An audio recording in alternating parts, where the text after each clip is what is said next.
मुर्दाबाद मुर्दाबाद। आठवां वेतन आयोग की लाभ न देने वाली सरकार मुर्दाबाद मुर्दाबाद मुर्दाबाद। पेंशन भत्ता करने वाली सरकार मुर्दाबाद मुर्दाबाद मुर्दाबाद। बीजेपी सरकार तेरी कब्र खुदेगी, नहीं तो कल खुदेगी। बीजेपी की सरकार मुर्दाबाद मुर्दाबाद मुर्दाबाद। कर्मचारियों का मांग न मानने वाली सरकार मुर्दाबाद मुर्दाबाद मुर्दाबाद।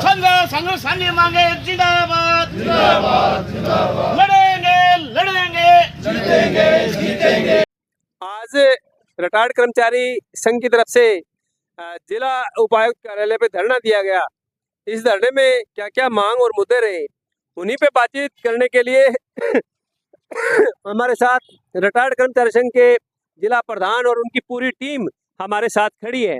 हम इनसे जानने की कोशिश करेंगे कि आज इनके धरने की मांग और मुद्दे क्या थे। सबसे पहले इनके जिला प्रधान अशोक जी हैं, उन्हीं से जानेंगे कि आज की इस धरने का मुख्य मांग और मुद्दे क्या थे। अशोक जी नमस्कार। नमस्कार जी। आज के इस धरने के मुख्य मांग और मुद्दे क्या थे?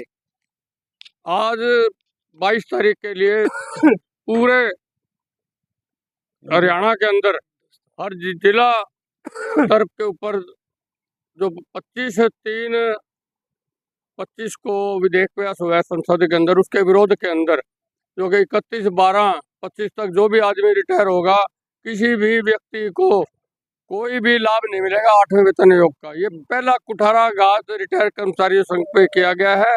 रिटायर कर्मचारी संघ के बंदे हैं जो उन्होंने आज विशाल रूप से भाग लेते हुए पूरे जिले के अंदर अच्छी संख्या के अंदर धरना दिया और उस धरने के परिणाम स्वरूप तहसीलदार खुद ज्ञापन लेने धरना स्थल पर आया, वरना हमको नारेबाजी करते हुए जाना पड़ता। बुजुर्ग आदमी थे, बुजुर्ग आदमियों के लिए इतनी गर्मी के अंदर धरना देना ये बताता है कि कितना आक्रोश है लोगों के अंदर सरकार के प्रति। और सरकार का जो रवैया है कर्मचारियों के प्रति बिल्कुल नकारात्मक है। जो नकारात्मक रुख रहा है इसके परिणाम जल्दी ही आगे आएंगे। हम ये कहना चाहते हैं कि यदि दिल से किया हुआ कोई भी प्रयास कभी भी खाली नहीं जाता, परमात्मा भी उसके साथ देता है। धन्यवाद। महेंद्र जी, आज की धरने की जो आपकी मांगे रखी और आप कितने आश्वस्त हैं कि सरकार के ऊपर कितना उसके ऊपर ध्यान देगी? आज जो पूरे हिंदुस्तान के लेवल के ऊपर जो प्रदर्शन था, जो 8वें वेतन आयोग की बात जो सरकार कर रही है लागू करना है, उससे पहले ही सरकार ने कह दिया कि रिटायर कर्मचारी को इसका लाभ नहीं मिलेगा।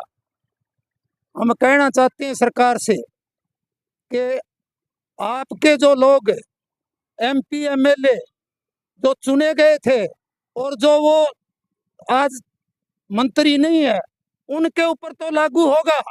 और उनका आपने 24% देश के MP MLA उसका विधेयक पास भी कर लिया, लेकिन आज जो रिटायर कर्मचारी है इस देश का, उसको आप कुछ देना नहीं चाहते। जिसने 35 से 40 साल तक इस देश और प्रदेश की सेवा की, लोगों के जो विकास में काम किया, उसको आप दरकिनारा करके ऐसा नहीं कर सकते। रिटायर कर्मचारी को कितनी भी कुर्बानी देनी पड़े, लेकिन ऐसा हम नहीं होने देंगे।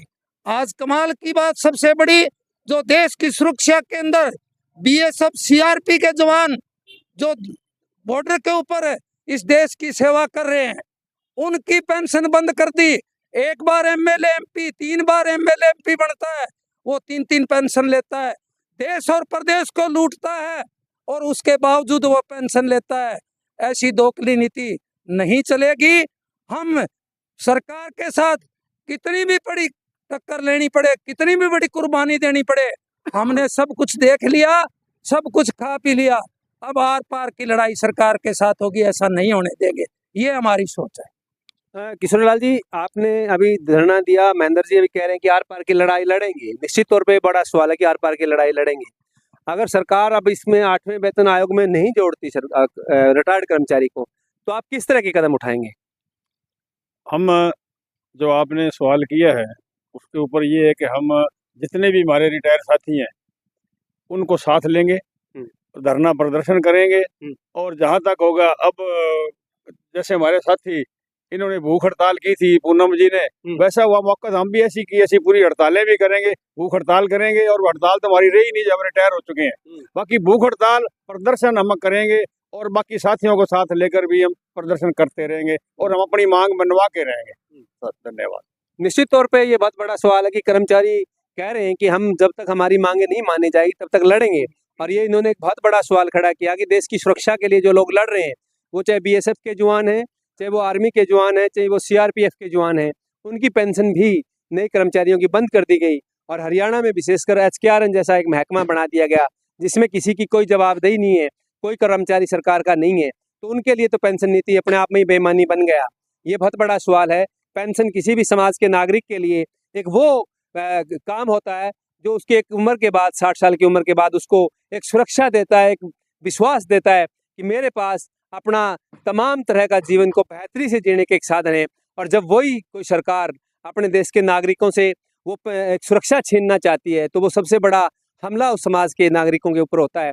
और वही हमला आज हिंदुस्तान में मोदी सरकार और राज्यों की सरकार कर्मचारी, किसान और तमाम मजदूरों, रिटायर्ड कर्मचारियों के ऊपर हमला बोल रही है। उसके खिलाफ ये रिटायर्ड कर्मचारी भी लड़ रहे हैं। निश्चित तौर पर ये लड़ाई किस दिशा में जाएगी ये तो भविष्य बताएगा, लेकिन अभी ये लोग लड़ रहे हैं। आप लोगों ने हमारी बात सुनी, आपका बहुत बहुत धन्यवाद।